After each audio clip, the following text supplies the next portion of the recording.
퀴어 축제라고 불리는 행사가 있습니다. 이것은 동성애자들이 스스로를 성소수자로 규정하고 자신들의 성향과 행위를 변호하고 전파하고 또 그러한 행사를 통해서 동성애 대상자를 찾는 그런 행사라고 볼 수가 있습니다. 이 행사가 지난 2016년부터 정부의 허가를 받아서 서울시청광장에서 매년 열리고 있습니다. 올해 2018년 6월 23일에 대구 동성로에서 소위 퀴어 축제가 열렸고 또 7월 14일에 서울광장에서 또 이 행사가 열렸습니다. 여러분 뉴스를 봐서 아시겠지만 얼마 전에 인천에서 또 동일한 행사를 열었는데 여기에 반대하는 사람들과 좀 충돌이 있었다, 이런 신문 기사를 본 적이 있으실 것입니다. 시민단체들은 지난 5월 28일부터 퀴어 축제 반대 청원을 청와대에 올렸습니다. 그리고 이렇게 거기에 기록한 것을 제가 보았습니다. 동성애자라서 반대하는 것이 아니고 변태적이며 외설적이기 때문에 반대합니다. 매년 퀴어 행사장에서 차마 눈뜨고 보기 힘든 경범죄 처벌법 위반에 해당하는 복장으로 광장을 활보하며 퀴어라는 이유로 시민의 공간인 광장을 더럽히는 행위를 규탄합니다. 이렇게 선언을 했습니다. 서울 시민들을 대상으로 설문조사를 했는데 퀴어 축제의 과도한 노출을 어떻게 생각하는가, 여기에 대해서 82.9%가 시민과 어린이를 위한 공공장소에서 그런 행사는 부적절하다, 이렇게 대답을 했고, 또 퀴어 축제 서울광장 허가에 대해서 67%의 시민이 적절하지 않다, 이렇게 대답을 했습니다. 시민들 가운데 7명 내지는 8명이 이 행사가 공공장소에서 열리는 것을 반대했다, 이런 이야기입니다.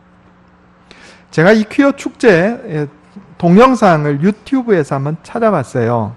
제가 직접 가서 본 건 아니고. 그랬더니 이 유튜브에 미성년자는 볼 수 없도록 제한이 걸려 있더라고요.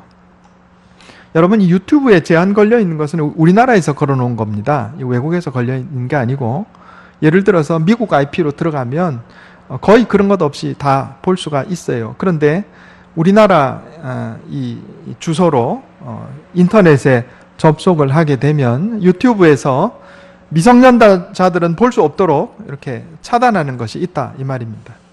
제가 그걸 봤는데 아주 참 민망하고 참 불편한 그런 이 행동들을 서울광장에서 하는 걸 봤어요. 사람들이 거의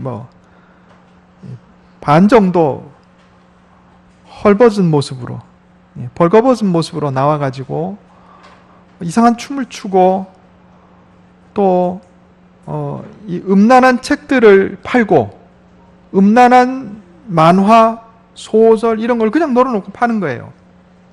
그 자체로 경범죄 위반에 걸릴 만한 부분들이다. 그래서 제가 참 이해가 가지 않는 것이, 그 행사를 동영상으로 찍은 그 영상은 말이에요, 미성년자 관람 불가 걸어놓고 실제로 그 행사가 공공장소에서 만인이 볼 수 있는 자리에서 어떠한 제한도 없이 행사가 진행될 수 있도록 허가해 줬다. 이게 맞지 않는 거잖아요.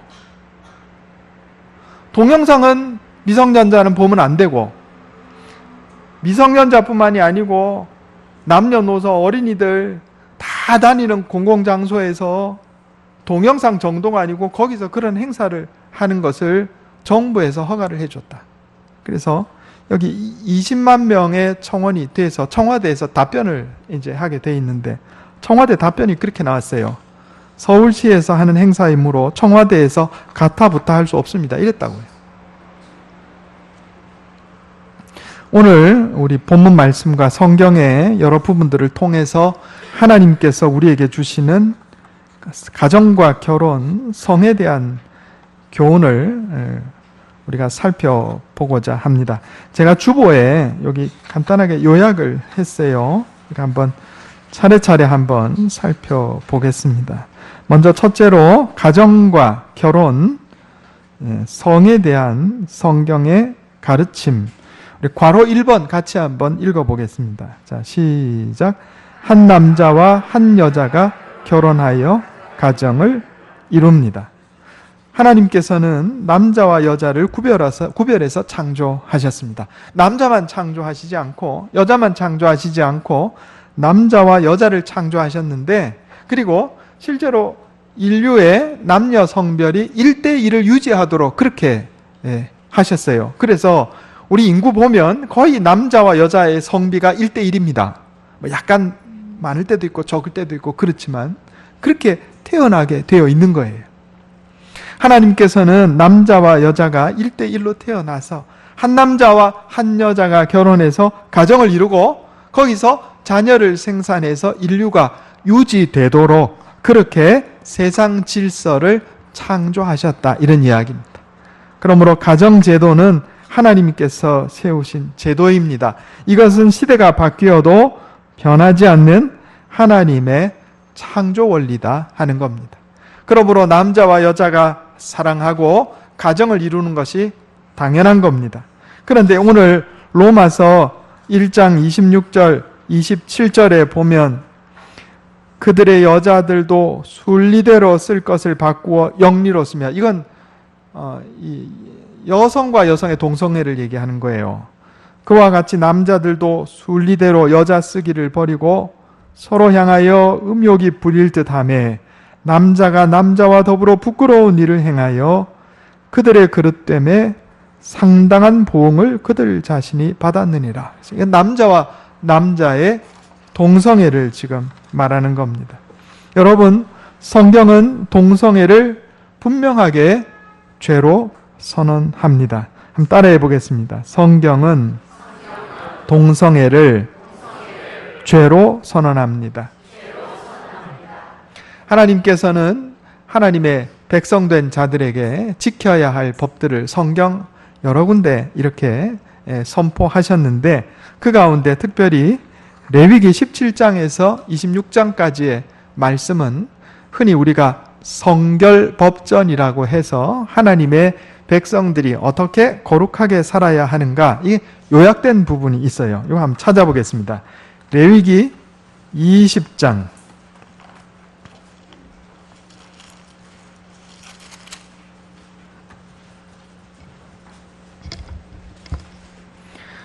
레위기 20장 10절.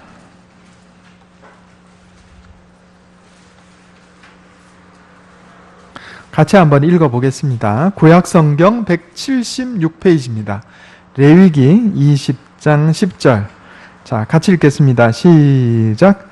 누구든지 남의 아내와 간음하는 자, 곧 그의 이웃의 아내와 간음하는 자는 그 간부와 음부를 반드시 죽일지니라. 아멘.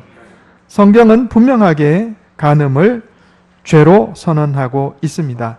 결혼 제도 밖에서 자신의 배우자를 배반하고 다른 이성과 관계를 맺는 것은 성경이 분명하게 죄로 선언하고 있고 거기에 대해서 사형을 선고하고 있습니다.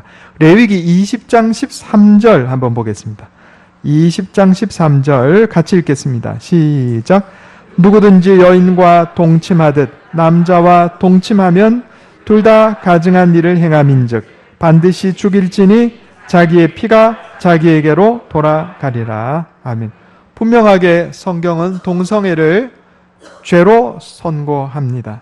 레위기 20장 15절 16절 같이 한번 읽어보겠습니다. 시작. 남자가 짐승과 교합하면 반드시 죽이고 너희는 그 짐승도 죽일 것이며 여자가 짐승에게 가까이 하여 교합하면 너는 여자와 짐승을 죽이되 그들을 반드시 죽일지니 그들의 피가 자기들에게로 돌아가리라. 아멘. 여기 지금 수간에 대한 이야기가 나옵니다. 여러분, 세상이 얼마나 타락하면 이런 일들도 벌어진다 하는 거예요. 오늘 로마서 1장 27절 말씀에 이러한 성적인 범죄에 대해서 그들의 그릇됨에 상당한 보응을 그들 자신이 받았느니라. 성경 이렇게 말씀합니다. 에이즈가 요즘에 발견되었는데 고대도 있었을 가능성이 있어요.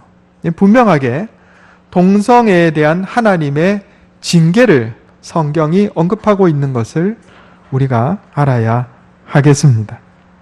여러분, 이러한 성적인 범죄는 하나님의 백성들에게 있어서 분명하게 금지되어 있는 것이고 또 여기에 대한 하나님의 징계가 있습니다. 에이즈가 수혈이나 또는 여러 가지 다른 경로로 전파되기도 하지만 대부분의 경우 에이즈는 동성애를 통해서 전파되는 성병입니다. 이건 분명한 겁니다. 여러분, 에볼라 바이러스에 의해서 사람들이 많이 죽은 거 아실 겁니다. 뉴스에 보니까 지금 메르스가 또 발견됐다 하는데, 여러분이 에볼라는 원숭이에게서 사람에게 전염된 겁니다. 메르스는 낙타에게서 사람에게 전염된 겁니다. 원래 종간 이 병의 전파가 거의 없는 일입니다. 아주 극히 희박한 경우에요.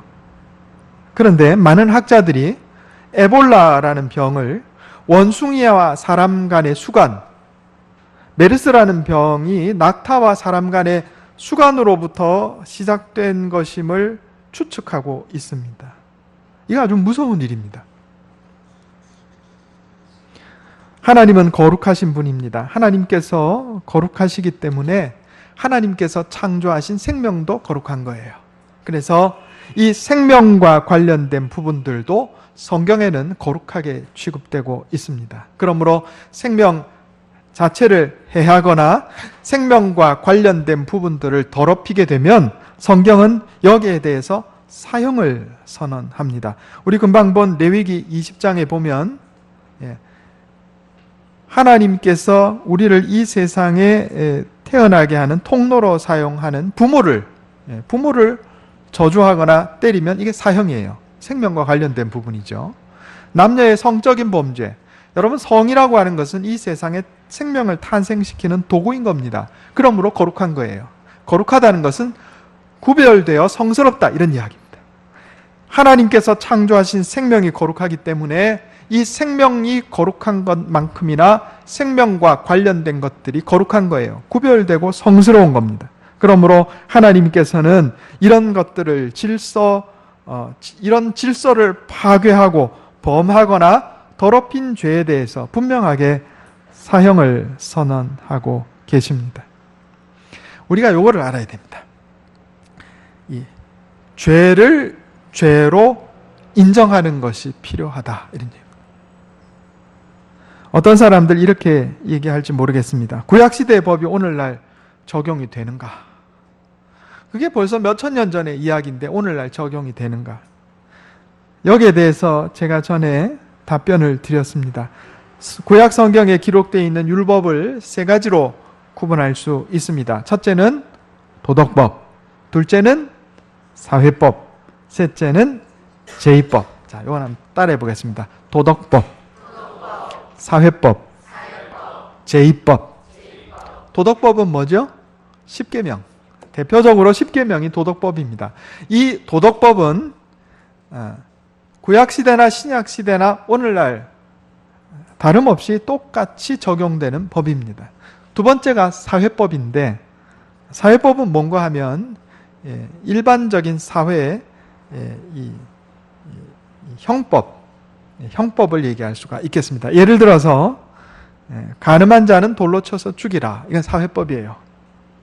무당은 돌로 쳐서 죽이라, 이건 사회법입니다. 그런데 이 사회법은 정신은 유지되지만 형식은 변화되었다, 이런 얘기입니다. 우리가 요한복음 8장에 보면 서기관과 바리새인들이 음행하다가 잡힌 여인을 예수님 앞에 데려오는 장면이 나옵니다. 그리고 이들이 예수님께 묻습니다. 모세는 율법에 이러한 여자를 돌로 치라 하였거니와 선생은 어떻게 말하겠나이까? 그러니까 예수님 뭐라 그러셨죠? 너희 중에 죄 없는 자가 먼저 돌로 치라. 그러니까 노인으로부터 시작해서 아이까지 차례차례 부끄러워서 떠나갔어요. 그 예수님께서 여인에게 나도 너를 정죄하지 아니하노니 가서 다시는 죄를 범하지 말라 하시니라. 이렇게 기록되어 있습니다. 예수님이 가늠한 여인을 용서해 주신 거예요. 그런데 여기 우리가 기억해야 할 것이 있습니다. 그렇다고 해서 예수님이 간음이 죄가 아니다 이렇게 말씀하신 것은 아니다 이런 얘기예요. 간음이 죄라고 분명하게 말씀합니다. 나도 너를 정죄하지 아니하노니 가서 다시는 뭐를 범하지 말라? 죄를 범하지 말라. 여러분, 죄를 죄라고 선언하는 것과 다른 사람을 심판하는 것은 이건 다른 거예요. 다른 겁니다. 죄를 죄라고 선언할 수 있어야 합니다. 그러나 우리가 다른 사람을 심판할 권한은 없는 것이다. 이런 얘기입니다. 사람들은 보통 자신의 잘못을 시인하고 스스로 변화되기를 바라기보다는 자신의 잘못을 덮고 스스로 옳다고 강변하기를 좋아합니다. 이런 것을 간사한 자라 이렇게 부른다. 이런 얘기입니다. 자신의 죄를 인정하고 회개하면 하나님께서 그에게 구원을 베풀어 주시지만 자신의 죄를 인정하지 않고 회개하지 않는 자에게는 구원의 문이 열리지 않습니다. 여러분, 우리가 죄를 짓더라도 죄는 죄라고 인정할 수 있어야 한다. 이런 얘기입니다. 우리 중에 죄 짓지 않는 자 없어요. 무죄한 자 아무도 없다. 이런 얘기입니다. 내가 간음죄를 짓고 또 간음죄를 지은 적이 있다 할지라도 하나님, 제가 죄를 범했습니다. 저를 용서해 주시옵소서. 이렇게 내 죄를 하나님 앞에 회개하고 고백하면 하나님께서 용서해 주시는 거예요. 그리고 우리를 변화시켜 주신다 이 말입니다. 내가 도둑질의 죄를 지었더라도 하나님, 제가 죄를 지었습니다. 저를 용서하여 주시옵소서. 회개하고 하나님의 은혜를 구하면 하나님 나를 변화시켜 주시는 거예요. 그런데 내가 간음죄를 짓고서도 간음이 무슨 죄야? 이렇게 죄를 부인하면 거기에는 구원의 문이 없습니다. 내가 동성애의 죄를 지었을지라도 동성애가 죄인 것을 시인하고 하나님의 은혜를 구하면 거기에 구원이 있지만 동성애가 왜 죄인데 성적 소수자일 따름인데 이렇게 강변하면 그에게는 구원이 없다 이런 얘기입니다. 죄 자체와 죄인에 대한 심판은 우리가 구분할 수 있어야 합니다. 성경 한번 찾아보겠습니다. 이사야 5장 20절.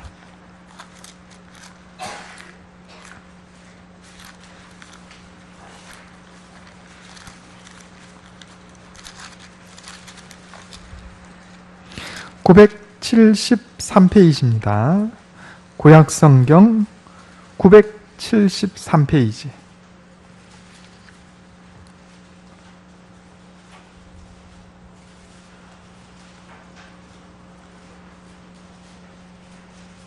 이사야 5장 20절 같이 읽겠습니다.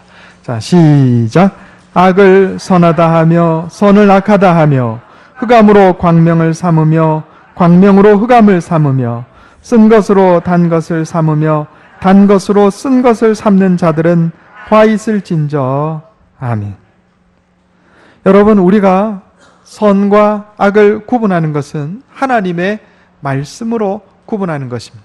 하나님의 말씀이 이것이 옳다, 이것이 선이다 하면 옳은 것이고 이것은 악이다, 이것은 죄다 하면 그것은 죄인 거예요. 우리가 선악을 분별할 때는 하나님의 말씀으로 분별하는 겁니다. 그러나 그럼에도 불구하고 우리가 다른 사람을 심판할 권리는 없어요. 예수님께서는 간음이 분명하게 죄임을 선언하셨습니다. 그러나 간음죄를 범한 여인에 대해서는 용서의 은혜를 베풀어 주신 거예요. 그러니까 이걸 구분해서 생각해야 된다, 이런 얘기입니다. 악을 선하다 하고 선을 악하다 하고, 흑암으로 광명을 삼고 광명으로 흑암을 삼고, 쓴 것으로 단 것을 삼고 단 것으로 쓴 것을 삼는 자들에게 화가 있다. 동성애가 죄가 아니라고 강변하는 자들, 그들에게 화가 있다, 이런 얘기입니다. 오늘날 어떻게 된 것이, 동성애를 인정하면 앞서가는 사람이고 머리가 깨인 사람인 것처럼, 동성애가 죄라고 주장하면 고리타분하고 문제가 있는 사람인 것처럼 세상 분위기가 이렇게 흘러가고 있다, 이런 얘기입니다. 그러나 우리 그리스도인들은 사람의 머리로 판단하는 것이 아니고 하나님의 말씀으로 선과 악을 판단합니다. 이 동성애 문제는 고대에서부터 있었어요. 여러분, 우리가 지금 로마서 읽었잖아요. 이건 로마 시대인데, 사실상 로마 시대는요, 오늘날보다 동성애가 더 흔하고 많았습니다. 우리가 잘 알고 있는 로마의 소위 위대한 현인이라고 하는 사람들, 시인이라고 하는 사람들, 여러분, 이런 사람들요, 거의 다 동성애인이 있었어요. 로마 시대가 그런 시대입니다. 그야말로 동성애가 보편화되어 있던 시대가 로마 시대예요. 그런데 바로 그런 사회 분위기 속에서도 하나님의 백성들은 동성애가 분명하게 죄임을 당당하게 선포했습니다. 여러분, 우리도 그럴 수 있어야 합니다. 선은 선이라 하고 죄는 죄라 할 줄 알아야 한다, 이런 얘기입니다. 2번 한번 읽어보겠습니다. 제가 요약한 거. 성적 일탈의 죄에 대한 그리스도인의 대응. 괄호 1번 같이 한번 읽어보겠습니다. 자, 시작. 회개하고 하나님의 은혜를 구합시다. 여러분, 예수님께서는 가늠하다가 현장에서 잡힌 여인을 구해주시며 나도 너를 정죄하지 아니하노니 가서 다시는 죄를 범하지 말라, 이렇게 말씀하셨습니다. 우리가 이 세상 살다 보면 여러 가지 죄를 범할 때가 있습니다. 그러나 요한일서 1장 9절 10절에 보면 우리가 우리 죄를 자백하면 그는 미쁘시고 의로우사 우리 죄를 사하시며 우리를 모든 불의에서 깨끗하게 하실 것이요, 만일 우리가 범죄하지 아니하였다 하면 하나님을 거짓말하는 이로 만드는 것이니 또한 그의 말씀이 우리 속에 있지 아니하리라 그랬습니다. 여러분, 우리가 살다가 죄 지을 수 있어요. 그러나 내가 그런 죄를 짓고 산다고 해서 그게 죄가 아니다, 이러면 안 된다, 이런 얘기입니다. 그건 간사한 것이고 더욱 악한 거예요. 회개하지 않는 자에게 구원의 은총은 없습니다. 비록 내가 말씀대로 지키고 살지 못하더라도 하나님의 말씀에 이것이 죄다 말씀하면 죄인 줄 알아야 한다 하는 거예요. 하나님께서는 회개하고 주님 앞에 죄를 자백하는 자에게 구원의 은혜를 베풀어 주신다, 분명하게 말씀하셨습니다. 여러분, 그것은 우리에게도 마찬가지고 다른 사람들, 이웃에게도 마찬가지입니다. 괄호 2번 같이 한번 읽어보겠습니다. 괄호 2번. 자, 시작. 이웃을 심판하지 말고 구원으로 인도합시다. 아멘. 여러분, 우리에게 동성애자를 심판할 권리는 없습니다. 우리 이것을 알아야 돼요. 동성애는 죄입니다. 이건 우리가 선포해야 되는 거예요. 왜냐하면 성경에 그것이 죄라고 기록되어 있으니까. 그러나 동성애의 죄를 짓는 사람들을 심판할 권리는 우리에게 없어요. 그것은 하나님에게만 있다, 이런 얘기입니다. 그럼 어떻게 해야 되는가? 복음을 전하고 말씀으로 권면하고 그들을 선한 길로 인도해야 할 의무와 책임이 우리에게 있는 겁니다. 그러므로 우리는 이웃을 심판할 것이 아니라 구원의 복음을 전하며 주의 말씀으로 권면해야 합니다. 다만 명심해야 할 것이 있는데, 그것은 죄에 대한 개인의 대응과 공동체의 대응은 좀 다르다, 이런 얘기입니다. 예를 들어서 누가 내 가족에게 피해를 입혔어요. 해를 입혔어요. 그러면 내가 또는 피해를 입은 사람이 그 사람을 용서해 줄 수 있습니다. 이건 개인적인 차원의 대응이에요. 그러나 국가에서는 그 사람을 벌을 해야 되는 겁니다. 무슨 얘기인지 아시겠죠? 누군가 살인죄를 범했어. 해당되는 사람이 그 사람을 용서해 줬어. 우리 가족이 어려움을 당했지만, 범죄 피해자가 되었지만 내가 그 사람을 용서했어. 그러나 국가에서는 그 사람에게 살인죄를 적용해서 재판을 해야 되는 거예요. 그래야 공동체가 유지되는 겁니다. 이것은 교회에서도 마찬가지입니다. 고린도전서 5장 9절 한번 보겠습니다. 고린도전서 5장 9절.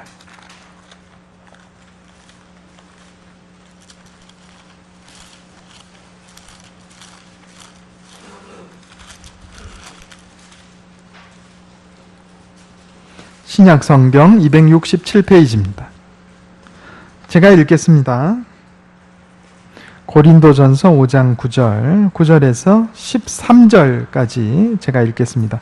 내가 너희에게 쓴 편지에 음행하는 자들을 사귀지 말라 하였거니와, 이 말은 이 세상에 음행하는 자들이나 탐하는 자들이나 속여 빼앗는 자들이나 우상 숭배하는 자들을 도무지 사귀지 말라 하는 것이 아니니, 만일 그리하려면 너희가 세상 밖으로 나가야 할 것이라. 이제 내가 너희에게 쓴 것은 만일 어떤 형제라 일컫는 자가 음행하거나 탐욕을 부리거나 우상 숭배를 하거나 모욕하거나 술 취하거나 속여 빼앗거든 사귀지도 말고 그런 자와는 함께 먹지도 말라 함이라. 밖에 있는 사람들을 판단하는 것이야 내게 무슨 상관이 있으리요마는 교회 안에 있는 사람들이야 너희가 판단하지 아니하랴. 밖에 있는 사람들은 하나님이 심판하시려니와 이 악한 사람은 너희 중에 내쫓으라. 아멘. 또 고린도전서 5장 5절에 보면, 5장 1절에서 5절에 보면,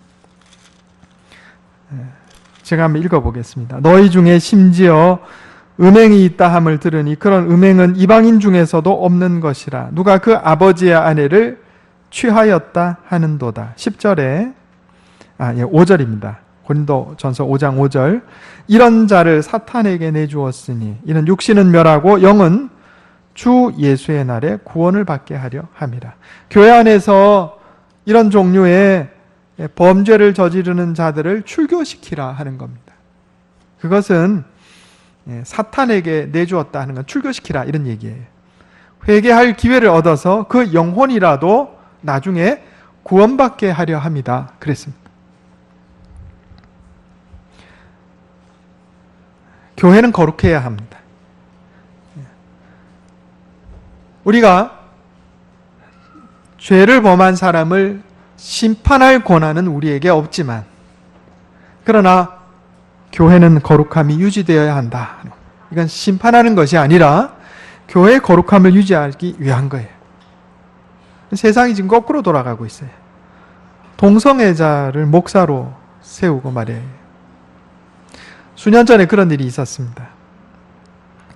영국에서 차별금지법이 시행이 되었는데, 여러분 차별금지법이라는 게 아주 제목은 아주 멋진데 거기에 독소 조항들이 있습니다.